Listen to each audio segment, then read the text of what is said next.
hard work. We do that through having a positive impact on our kids. It's a rough world out there. And the only way we can truly change it is by skillful citizens that know how to solve problems and come up with the proper solutions. So I congratulate you, all 3 out of 814 teachers. This is your day, and good luck. Thank you.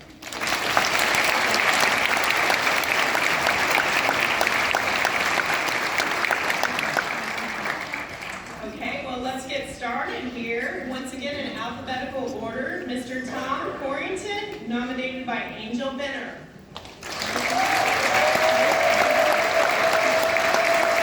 Barbara Spencer, nominated by Megan Gall.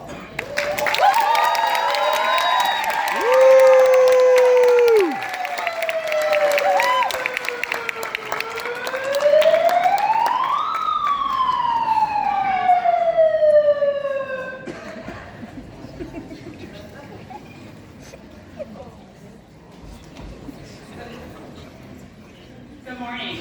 It is my pleasure to be here to recognize the amazing Barb Spencer.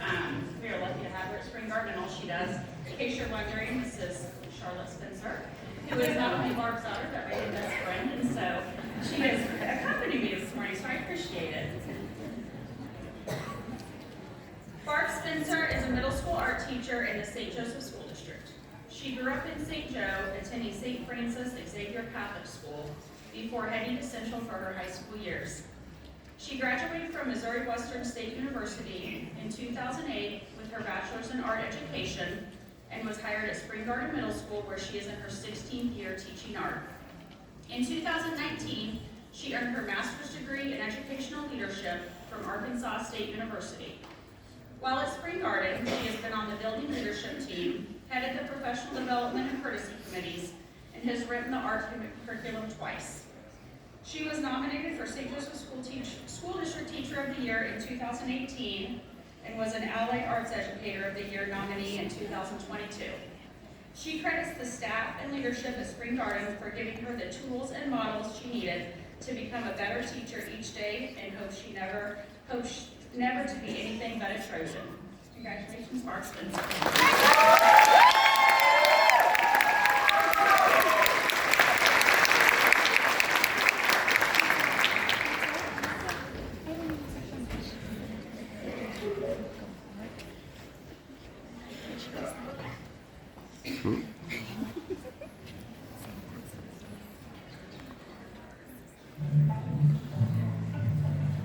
I did not always want to be a teacher.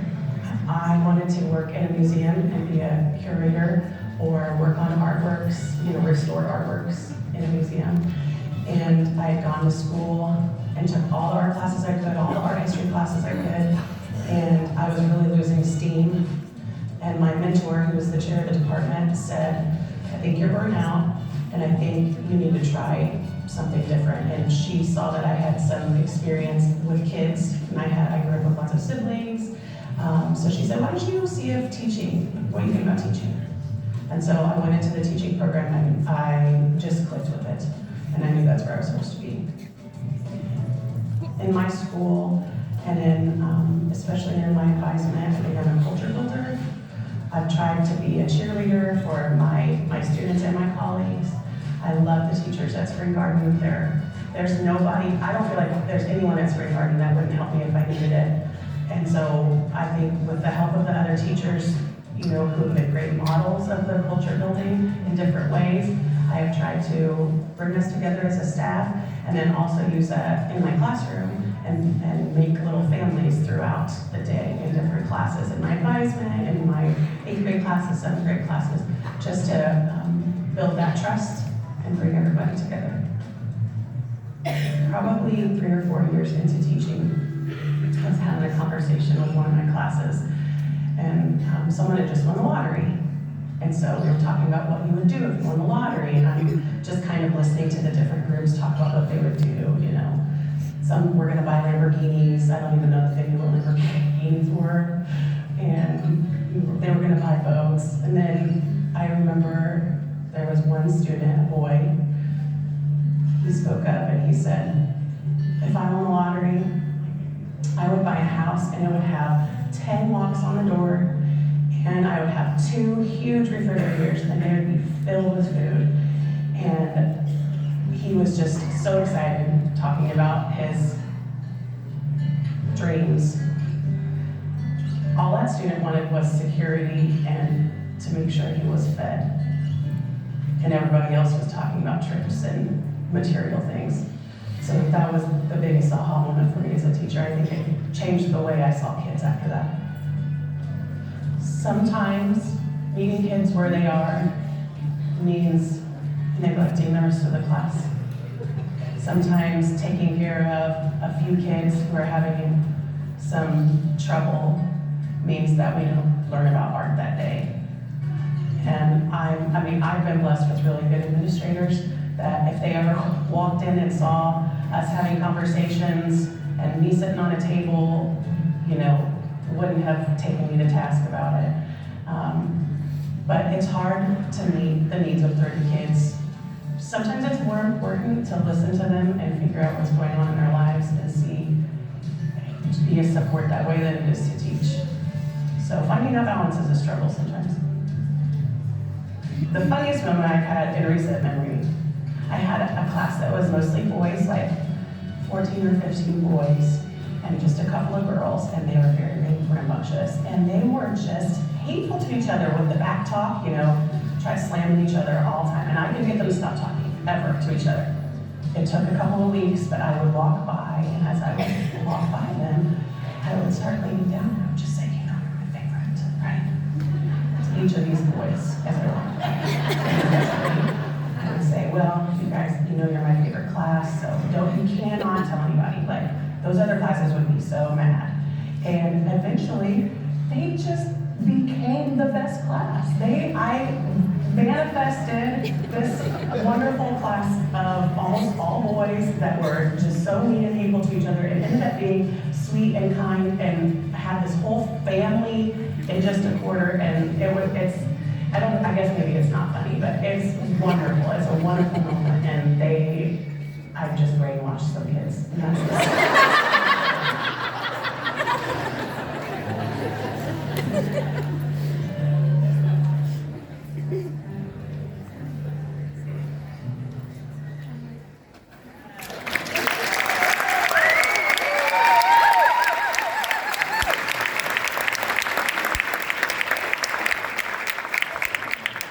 Thank you, Barbara. Next.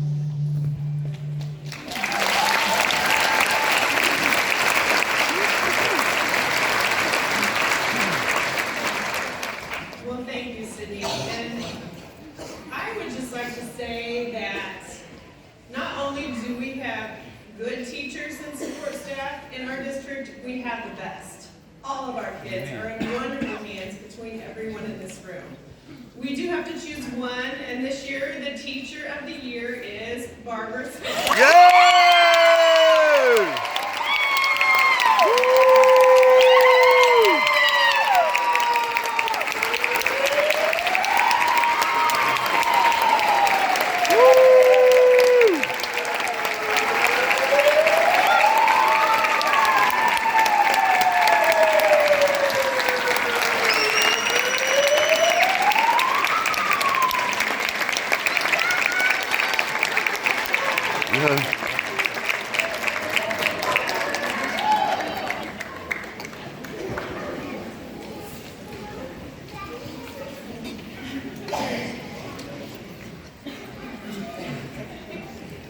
Oh my gosh.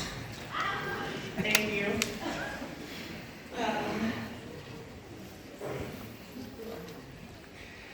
Thank you all so much. I'm honored to be up here and be included among the ranks of the incredible people that have been Teacher of the Year before me and the other 2 finalists. You guys are awesome. This process has been a weird experience, to say the least. Our whole lives were taught, don't brag, do your best but don't show off, be humble if you're singled out. And then in the Teacher of the Year process, as soon as you decide to honor the building nomination and continue at the district level, you're expected to throw all those very deeply ingrained habits right out the window and write why you're deserving, why you're special, why you're unique. If you make it through that, then they want to ask you all those questions again, but in person this time in a room full of people. So now you get to talk out loud about it, why you're best, why you're special, why you're unique. And I cannot convey to you the depth of how unnatural that is as a teacher.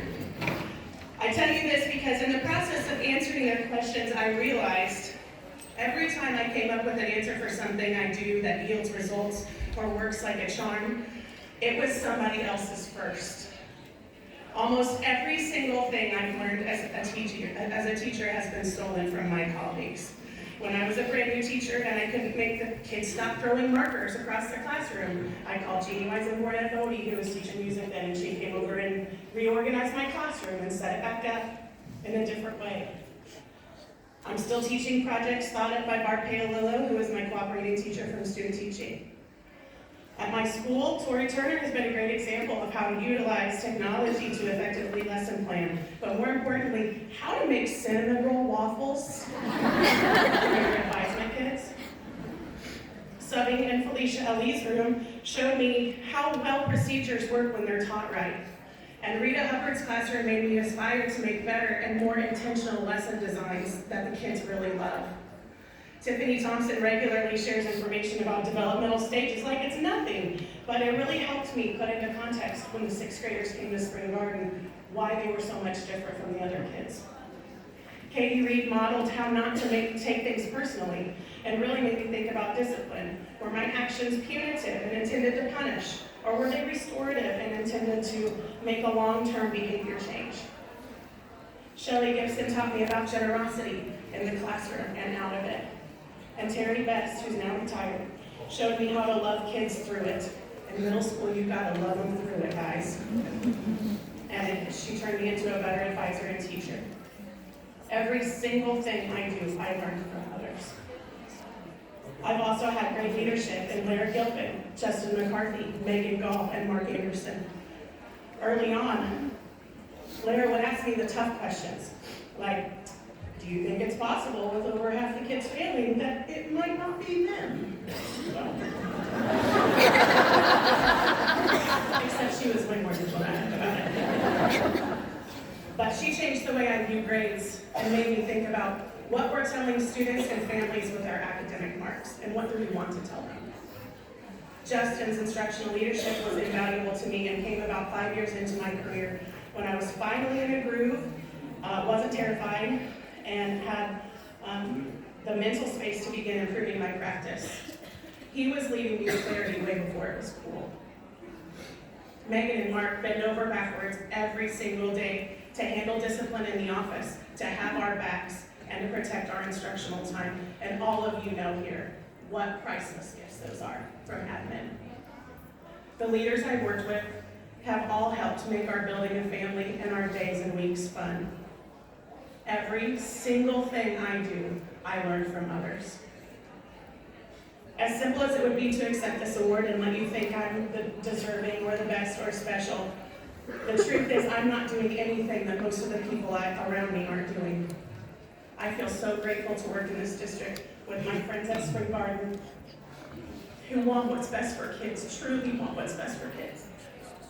Teaching something I love to young people who make every single day an adventure. I'm so lucky. Thank you.